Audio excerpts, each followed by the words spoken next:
నమస్కారం సార్. నమస్తే. మనకి ఇండస్ట్రీలో క్రేజ్ ఉన్న ఒక ఫైర్ మ్యాన్ అంటే రామ్ చరణ్. తెలియని వాళ్ళు ఎవ్వరు ఉండరు. సో చాలా మూవీ చేశారు, చాలా హిట్స్ అందుకున్నారు, గ్లోబల్ స్టార్ కూడా అయ్యారు. సో ఏంటి సార్ ఇది కొత్తగా ఒకటి వచ్చింది, ఒక లీక్ అని చెప్పేసి రామ్ చరణ్ గేమ్ చేంజర్ అనే ఒక స్టోరీ. ఏంటి అసలు దాని గురించి ఏంటి అసలు? డౌట్ఫుల్గా ఉంది. అదేం లేదు, మొన్న దిల్ రాజు గారు మొన్న ఏం చెప్పారంటే, ఇంతకుముందు ఈ కథ మీద చాలా రకాల కథన ప్రచారాలు వచ్చాయి. కథ ఇలా ఉంటుంది అలా ఉంటుంది అని ప్రచారాలు వచ్చాయి. బట్ అదేం లేదు, మీరు ఈ కథ మాత్రం కొత్తగా ఉండబోతుంది. ఇంతకుముందు శంకర్ చాలా సినిమాలకి చూసుకుంటే మీరు బాగా విజువల్ వండర్స్ అని, గ్రాఫిక్స్ అని, అవన్నీ ఇవన్నీ ఏవేవో చూసేవాళ్ళు. బట్ ఇది మాత్రం పక్కా కమర్షియల్ డ్రామా. శంకర్ మొదటిసారి ఇలాంటి సినిమా తీస్తున్నాడు అని చెప్పాడు. సో ఈ విధంగా చూసుకుంటే వీళ్ళు ఏమనుకుంటున్నారంటే, ఇంతకుముందు వచ్చిన లీక్ నిజమేనేమో. తండ్రి ఫస్ట్ రామ్ చరణ్, తండ్రి క్యారెక్టర్ కూడా రామ్ చరణ్ ఆయన ఏంటి బాగా లైక్ ప్రలోభాలకి గురి చెంది, ఆయన మంచి లీడరే, నాయకుడే, కాకపోతే అంటే ఎక్కువ కరప్షన్ చేసేసి అవినీతులు ఇట్లాంటి అక్రమాలకు పాల్పడి అండ్ విలన్ల చేత ఏదో రకంగా కేసులో ఇరికించబడి, అంటే ఈ రంగా నిజంగా చేశాడో లేదో మనకు తెలియదు, విలన్ల చేత ఏదో కేసులలో ఇరికించబడి ఆయన పోతాడు. ఆ రకంగా ఉంది. నెక్స్ట్ కొడుకు ఎంటర్ అవుతాడు. కొడుకు ఎంటర్ అయ్యి బేసిక్ అన్ని సినిమాల్లో ఏం చేస్తే, ఇప్పుడు లీడర్ సినిమా ఉంది, దాంతో పోలిక పెట్టుకుంటే తండ్రి బాగా కరప్టెడ్ అని తెలిసిపోతుంది ఆయనకి.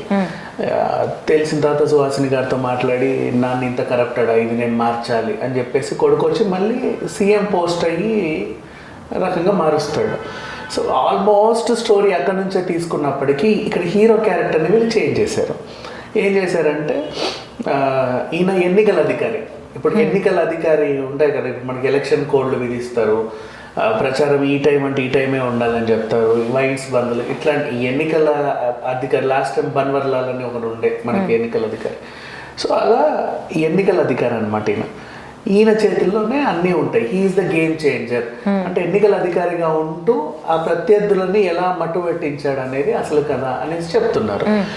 కథలో ఎంతవరకు నిజం ఉందో లేదో మనకు తెలియదు, కానీ ఆల్మోస్ట్ ఇప్పుడు ఈ టైటిల్కి, ఆ ఎన్నికల సింబల్కి ఇవన్నీ చూస్తుంటే మేబీ నిజమేనేమో అనిపిస్తుంది.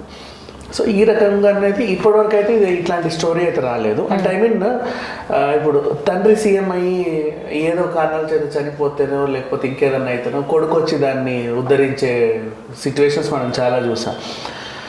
అలా ప్రత్యర్థుల్ని మట్టు పెట్టించి ఆయన ఏదో అయ్యి, ఇప్పుడు సేమ్ అలాగే ఇప్పుడు మన భరత్ అనే నేను చూసుకున్న మహేష్ బాబు, అట్లా ఒక్కొక్క దాంట్లో యంగ్ సీఎంలు అందరూ మోస్ట్లీ మన క్యారెక్టర్లన్నీ ఇలాగే ఉన్నాయి. దీంట్లో ఏంటంటే something different. Almost first half కథ అంతా ఒకటే అనుకుంటే, అంటే బేసిక్గా అయ్యే ఉంటాయి. ఇప్పుడు వాళ్ళు పగ తెచ్చుకుంటే ఒక రీజన్ ఉండి చావాలి కదా. అట్లా ఆ రకంగా అభ్యుదయ పార్టీ ఏదైతే ఉందో మనం చూసాం మొన్న కర్నూలు కొండారెడ్డి బుర్జి దగ్గర షూట్ అయిన అభ్యుదయ పార్టీ అని రామ్ చరణ్ తేజ లుక్, ఆయన భార్యగా అంజలి, ఒక పిల్లోడు, అట్లా ఆ రకంగా ఆ బేసిక్ కోర్ పాయింట్ ఏదైతే ఉందో ఆ క్యారెక్టర్ విలన్ల చేత ఇబ్బంది పడి చనిపోతుంది. సో ఈయన వస్తాడు ద గేమ్ చేంజర్గా. ఈయన ఎన్నికల అధికారి ఎలా అయ్యాడు, అసలు ఎన్నికల అధికారులు అంత ఈజీగా ఇట్లాంటి క్యారెక్టర్ ఇస్తారనేవి లాజిక్ లెస్. బేసిక్గా శంకర్ సినిమాలలో కొన్నిట్లో లాజిక్ లెస్సే ఉంటాయి. వీళ్ళు సడన్గా ఇలా అయ్యారో తెలియదు. అంటే ఇప్పుడు 1 రూపాయితో కోట్లు సంపాదించడం అనేది రజనీకాంత్ ఒక సినిమా చూసారు, చేతిలో రూపాయి పెట్టి, శివాజీ. దాంతో ఫోన్లు చేసి ఏవేవో చేసేసి కోట్లు సంపాదిస్తూ ఉంటాడు. అండ్ నెక్స్ట్ అరుణాచలంలో అది వేర్లే, అది రజనీకాంత్ గారి సినిమా. సో ఏదేమైనా అంటే ఇట్లా మన సుడిగాడు సినిమాలో అన్ని సినిమాల స్పూఫ్ కలిపి సుడిగాడు మూవీ చేశారు. ఎలా అంటే మీరు కాఫీ తాగి వచ్చే లోపే వస్తాడు.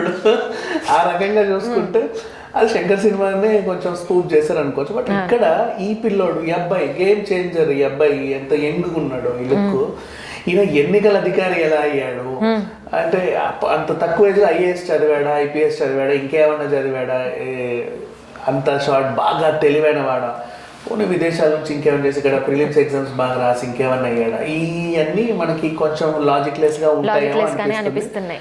అండ్ ఈయన ఎన్నికల అధికారి అంటే ఫస్ట్ అసలు డైజెస్ట్ అవ్వట్లే. అంటే ఈ కథ ఒకవేళ నిజమైతే ఆ తండ్రి పాత్ర కూడా ఫస్ట్ ఆఫ్ ఆల్ నాకు అసలు డైజెస్ట్ అవ్వట్లా. ఆయన తండ్రి పాత్రలో రామ్ చరణ్ ని ఊహించుకోలేము. అండ్ అంత బరువైన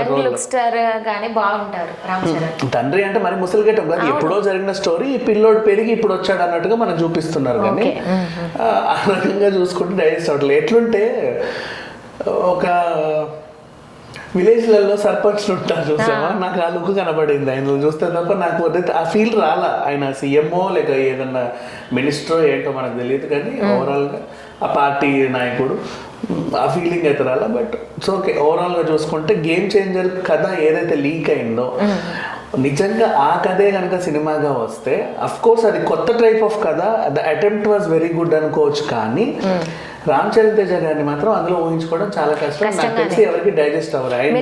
మాకే డైజెస్ట్ అవ్వట్లేదు బికాజ్ ఆయన్ని ఒకలా చూసాం మనం. ఇప్పుడు నిన్ననే ఆరెంజ్ రిలీజ్ అయింది, లవర్ బాయ్ గా చూసాం.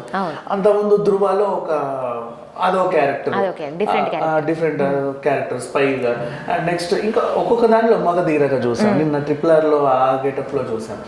ఇప్పుడు దీంట్లో చాలా మంచి లావిష్ లుక్ లో ఉన్నాడు, అంటే ఒక ఎన్ఆర్ఐ టైప్ లుక్ లో ఉన్నాడు. సో ఆ లుక్ లో ఉండి ఇక్కడ ఎన్నికల అధికారి ఎలా అవుతారు అప్పటికప్పుడు, అట్లాంటివన్నీ కొన్ని లాజిక్లెస్. మరి అయినా సరే వాళ్ళు దాన్ని మనం మెప్పించడానికి ఏదో ఒక ప్రయత్నం చేస్తారేమో, చూడాలి. కానీ ఏ రకంగా చూసుకున్నా సరే ఈ సినిమా మాత్రం నాకు ఎందుకో తేడా కొడుతుంది. వై? బికాస్ అంత నటీనటులు ఉన్నారు, భారీ నటులు. అండ్ ఆల్రెడీ తమన్ మ్యూజిక్లు కూడా ఆ గేమ్ చేంజర్ది మ్యూజిక్ ఏదైతే కొట్టాడో అది కాపీ అని చెప్పేసి పడిపోయింది. కాపీరైట్ పడలా, అది కాపీ చేశారని చెప్పేసి రకరకాల పాటల నుంచి మ్యూజిక్లు తీసుకొచ్చి ఈయన ఎప్పుడు కాపీలే చేస్తాడు. తమన్ ఫస్ట్ నుంచి ఆయనలో అదొకటి ఉంది. సో ఆ రకంగా చూసుకుంటే గేమ్ చేంజర్ పై మాత్రం అసలు అంచనాలు ఏం మాత్రం లేవు, ఎవరికి అంచనాలు లేవు. అది ఏదో వచ్చింది పోయింది అన్నట్టు ఉంది. అసలు ఆ టైటిల్ గేమ్ చేంజర్ అని అసలు. ఇంకో మైనస్ ఏంటంటే ఇప్పుడు విలేజ్ లో నువ్వు కనుక మారుమూల ప్రాంతాల్లో కనుక ఇది వేసావనుకో, ఏదో ఇంగ్లీష్ డబ్బింగ్ సినిమా అనుకుంటా, మనకి ఎందుకు వచ్చిందిలే అని చెప్పి ఎవడు రాడు. ఎందుకంటే ఆల్రెడీ దీన్ని కూడా ఈయన ఇంతకు ముందు జంజీర్ అని హిందీలో సినిమా తీసాడు, తుఫాన్ అని ఇక్కడ రిలీజ్ అయింది.